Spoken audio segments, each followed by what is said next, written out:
I am logged in on the driver application.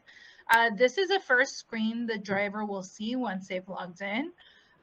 So this is the vehicle profile. I want to point out that we've recently updated the driver application. So now if the driver needs to change their password, they can do so from the sign-on screen. They would just need to have their license number in front of them so that we can validate that they are truly a driver on our system. So from here, they'll select their tractor or trailer. Let me go ahead and show you what this looks like. So here are the tractors. So I can search nearby or all. So if I search all, this would give me the asset list that you've set up on the portal. If the driver is allowed to, and this is a carrier level setting, if they're allowed to add their own assets, there would be a little plus sign here where the driver essentially will put in all the important information here. So the VIN number, tractor number, etc. However, I've selected my asset. I'm going to go ahead and go back. And then here, the driver has to manually put in that odometer reading. This is the only time the driver will essentially have to put in this odometer reading, and this is to offset any differences. So you put in the odometer reading. I'm going to go ahead and click on save, which will take me to the next page. So the next page that the driver will see is the ECM linked devices. Here, the driver will scan for devices. If they have that force asset ECM connection that the admin set up in the portal, the only asset that will appear for the driver is the one associated with that asset. Otherwise, the driver would scan for devices and select the right one. Continue. It's giving me a warning because I'm not connected to any ECM device, which is perfectly fine. From here, we have our diagnostic. So this gives us the list of parameters that have to be read by that ECM device. And that includes speed, RPMs, engine hours, odometer reading. An engine should have a little green checkbox. All of these will appear again in green for the driver, ensuring that their connection is solid. On the top, you have location services, storage, Bluetooth connection, and battery life. From here, if the driver is not, if one of the parameters is not being read properly from here, the driver can go ahead and run another ELD diagnostic or go back to scan for device. Before they move forward, you want to ensure again that all of these are being read. And as you can see here, that little circling box on the top, that's essentially looking for all these parameters to pull them in. I'm obviously not connected to any vehicle at the moment, so therefore all of these show up as missing for me. I'm going to go ahead and click continue. And this brings us to the main screen. This is our driver's interface. So from here, I'll review all the sections with you. To the left-hand side, you have the menu. On the top, you have the icons. Here you have the donuts, our 7 different statuses and inspection reports. I'm going to go ahead and start in the menu. And so the menu here, this is giving us our logbook. So this is what the driver sees. I'm not sure if you recall, but on the admin portal, the logbooks look essentially the same. So there's cohesiveness between what the driver sees and what the admin sees on their side. So from here, the driver has up to 15 days of data that they're able to retrieve. If I click on the plus sign here, I have the ability to draw logs, edit logs, save and finish. So I'll take you through that. So if I'm a driver and need to draw my logs, you can see with my poor penmanship how intuitive our system is. So these are the logs that I just drew. I'm going to go ahead and save and finish. And so from here, if I need to edit logs, I can do so here. So from here, if I need to remove logs, I click on remove and you can see a little trash bin will appear next to a specific event and just click delete on that particular event. I'm going to go back to edit logs here. If I need to move a log, I can do so here. So if I need to move this log, it's going to ask me If I want to confirm the changes, if I do, I select confirm changes and add remarks. Otherwise, I would hit on cancel. Back to edit logs here. If I need to add remarks, the little pencil will appear next to the event where I can add any remarks needed. So this is a logbook view. If I want to view the logs themselves, which is essentially every independent event. So from here off, the status is off, the start time, end time, time elapsed in the status, remarks, and whether the record was certified or not. You can see to left-hand side that the edits or the statuses have different colors. And this is really to help the driver, right? So off duty is red, sleeper berth is yellow, driving is essentially green. From here, the driver also has the ability to edit logs. So delete here if they want to delete a log. If they need to add or edit, a log, they can do so here. So from here, the driver would click on select your status. Same thing with start time, end time. The driver will click on these in order to make those edits. I'm going to go ahead and go back just to show you. And then the last one here is adding remarks. So if the driver needs to add any remarks, they can do so here. And then they would hit OK. If they need to add an event, they would do so here. So if the driver needs to add an event, they would click on the little plus sign, select the event, the start time, end time, location, and any remarks associated with that event. The next piece here is the vehicle profile. That's essentially the first page that we covered, where you put in the asset and the odometer reading. After that, we have the driver profile. So this is an important profile for the driver. From here, you have the driver's name, carrier name, home base, time zone, license number. Importantly here is the rule set the driver is working under. So you can see I'm using the federal rule set, but I do have other options available to me here.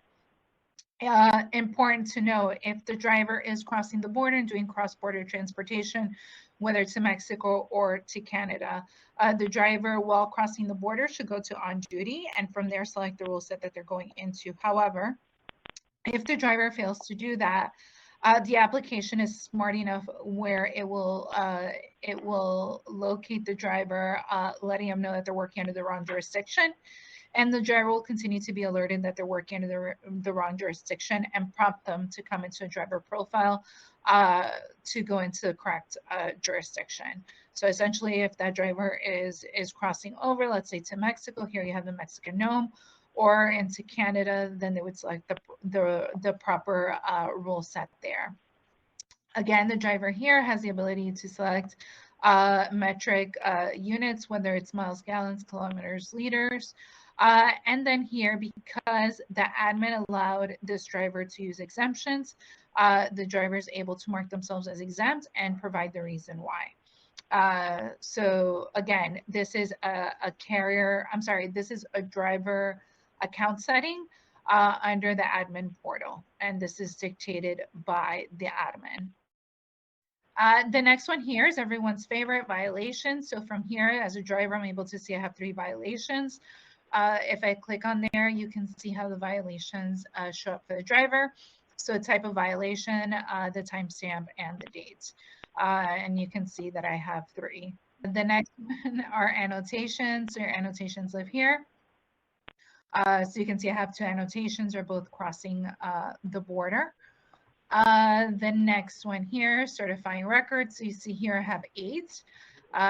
So clearly I am not performing my duties. So when the driver first logs in, they're also going to be reminded that they have records that are uncertified. And when the driver logs out, if they have any uncertified records, they will also be prompted to certify their records before logging out. If they choose not to, they will still be able to proceed with their logout, but we're always trying to prompt the driver and remind them of their duties. So from here, you can see my 8 records that need to be certified. If I want to select all the records, I click on the little green tick box on the top right-hand corner. Otherwise, I can select one by one and then simply click on certify. I'm going to go ahead and the next one here is shipments. So not sure if you recall, but the admin is able to add shipments for the driver. When the admin does do that, the driver will receive a notification that they have a shipment that has been assigned to them. This is how the shipment appears for that driver. Here you have the start time, the end time, the shipper, the number, commodity, pickup time, and delivery time. The drivers are also able to add shipments themselves. So by clicking on the green plus side on the lower right-hand corner, I, as a driver, would have to put in estimated pickup time, estimated delivery time, and dates for both, including the shipper, the number, the commodity, and any additional commentary. Once I fill in the appropriate information, then I would click save. And now I have a shipment that has been added on my side. Go back into this menu. From here, here's a list of notifications. So here you can see I've received a few notifications. Device battery level is exceptionally low. Apparently, this is a habit because those are all my notifications. Also want to mention that when the driver does receive a notification, a little blue envelope will appear here next to D and the M. So that way the driver knows that they have an unread notification. And then from here, we have inspection reports. So we've provided two ways for the driver to complete their inspection reports. One way would be here, going to the menu, and the other way would be on the main screen. I do want to point out that I am currently using an Android device. On iOS platform, the only way to complete the DVIR would be here from the menu piece. It is not provided on the main screen for the driver. So here I'm going to go to the inspection reports. From here, I can see all my inspection reports. I can certainly download those once again, and I can add a new one. But again, I will cover this further as I get into inspections. Let's go back to the main menu. The next one is devices. So from here, I can rescan for devices or run another ELD diagnostic if for whatever reason my equipment is giving me any issues. I can certainly go back in there. Then we have, as we go further down, we have the CodeDriver login. So if I click on here, it's going to prompt the CodeDriver login. However, I'll show you from the main screen how to ease that CodeDriver login, or how to make it easier. And then a really nice piece here that we recently added is a help and support tab. So this is a great piece. Always recommended that the driver select this when they're connected to some sort of data or Wi-Fi, so it can cache the information for them. So here you have your in-cab required documents, configuration, ELD driver operation. So here, frequently asked questions by the driver, how to select the vehicle profile, how to do an ELD diagnostic, what does the driver profile contain. So as you can see, this is a nice guide for that driver. I also want to mention that this is not currently available on iOS. This is only for Android. So I want to point out those key differences as we go along. But this is a nice new feature. We're also looking to potentially add some videos in here for the driver to really help them out. So this is something that we're always looking to enhance. The last option here is the log out, which is, I think pretty self-explanatory. That's where the driver would go to log out from their ELD. So here you essentially have the driver profile page. This is what the driver will see. So this is their main view. I'll go over each of the important tabs. The first two icons that you see here is the phone icon and the truck icon. These will both appear in green for the driver. They appear in red for me now because I'm not connected to anything. So this is a device connection and the truck connection. And then you have the D and the M. D is for diagnostic and M is for malfunction. Both of these should appear in gray for the driver. The diagnostic will turn red if it's an issue that persists for less than 30 minutes. A good example of this is if the driver is driving through a poor poor coverage area, let's say, you know, their data, they have poor data coverage, then the D will come on. Once, you know, let's say it's for 5 minutes, once they reconnect, that D will then go back to being grayed out. M is for malfunction. It's an issue that persists for 30 minutes, for more than 30 minutes over a 24-hour period. If the driver clicks on the M, they'll receive an error message here letting them know what the issue is. Here's engine synchronization because I'm clearly not connected to an ECM. So the M will populate here for the driver. Here you see my name as a driver. If I click on here, it's going to prompt for the co-driver login. So from here, the co-driver can put in their username and their password. Again, the change password option is here, also available for that co-driver. So the co-driver again can log in from the main screen. So beneath that, you have your 3 donuts, what we call the 3 donuts. This is essentially keeping it easy for the driver at a quick glance to see their drive time on shift and on cycle. You can see that I have 2 donuts that are currently red and then 1 that is green. I'll explain that to you as we go further along. So the first donut is your drive time on shift, and the first donut is your drive time. Your second one is on shift, and your last donut is your on cycle. Again, this is all based on your rule set. I'm currently under the U.S. federal rule set. So from here, you can see I had 11 hours of drive time. I've clearly gone over that 11 hours, 14 on shift and 70 hours on cycle. When the driver starts any particular shift, any particular status, the clock will start ticking for that driver. The donut will become green, as you can see here. When that driver is 1 hour away from a violation, the donut will become yellow. And then 30 minutes from a violation and into a violation, that donut will be red and remain red for that driver. As you can see here, my next possible violation in 16 hours and 11 minutes because I have a 70-hour cycle on duty. And I have a countdown clock counting me down. As I scroll further down, you see all my different statuses. So again, some of these are enabled from the admin side, for example, yard move and personal use. If those are enabled, then the driver will be able to select from them. I know that I'm currently on duty because on duty is a different color than the rest of the statuses. If I were to go from on duty to off duty, it's giving me a warning because I'm switching to a different status. From here, I can add my remarks. So am I doing my pre-trip, post-trip inspection report? Anytime you go from on duty to any other status, it's going to ask for the fueling events. You will click fueling and then select between gallons or liters, depending on the metric unit you have selected.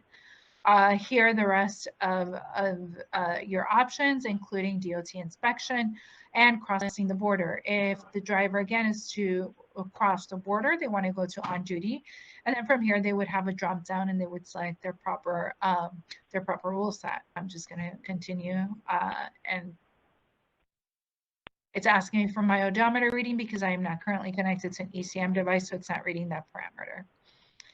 So now that I've gone to off duty, again, I can switch to any other status and the clock will start ticking and it will give me a warning as to my next possible violation, depending on what status I select. Okay, so on the bottom of the screen are your inspections.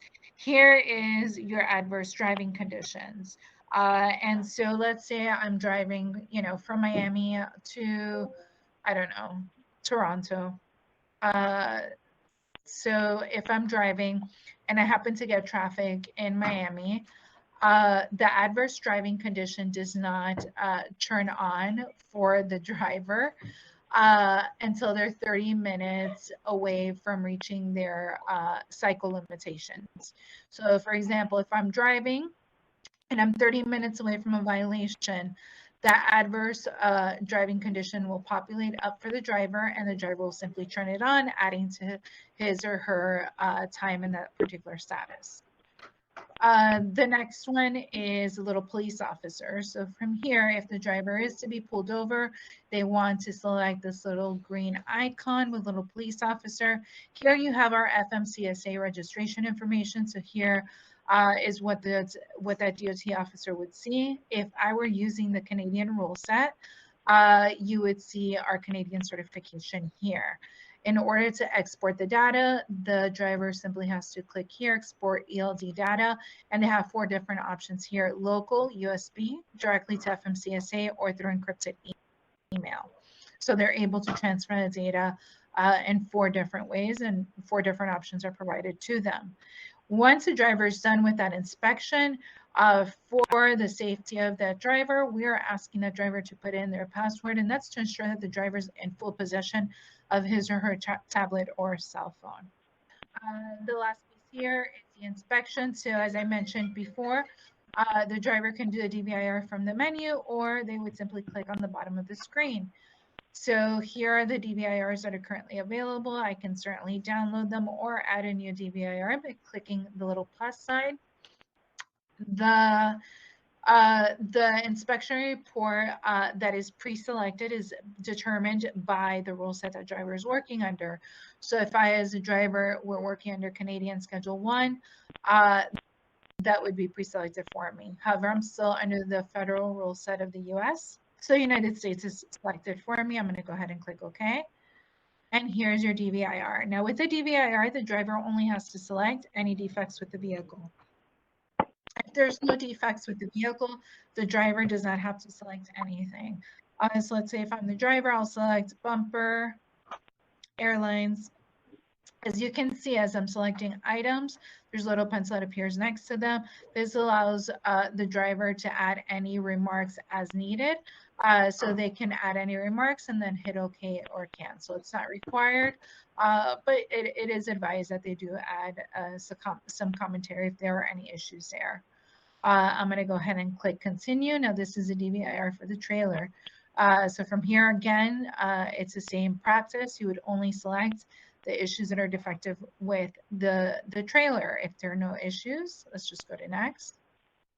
And now we've completed our DVIR. I would then, the conditions of the vehicle are satisfactory based on no defects being selected. From here on the bottom piece, you can see there's a signature, photo, and upload. There's a little green icon next to signature. The first time that the driver logs in and completes a DVIR, that signature is saved for the driver. This lets the driver know that that signature has already been applied and there's no further action that needs to be taken. The middle icon is the photos. If the driver is able to upload up to 9 photos to the DVIR, if they're allowed to from the admin setting. So an admin essentially dictates whether a driver is able to add photos or not. Again, the driver would just select on the camera, add those photos. Otherwise, last action to be taken here is for the driver to upload the file. It's asking the driver if they're ready to upload now, and this is a process that the driver will have to go through. So this is what the driver will essentially see. Again, there's been nothing selected for the driver, just based on nothing being defective with the vehicle. You can see my signature here on the bottom piece. I'm just going to go ahead and back. So that just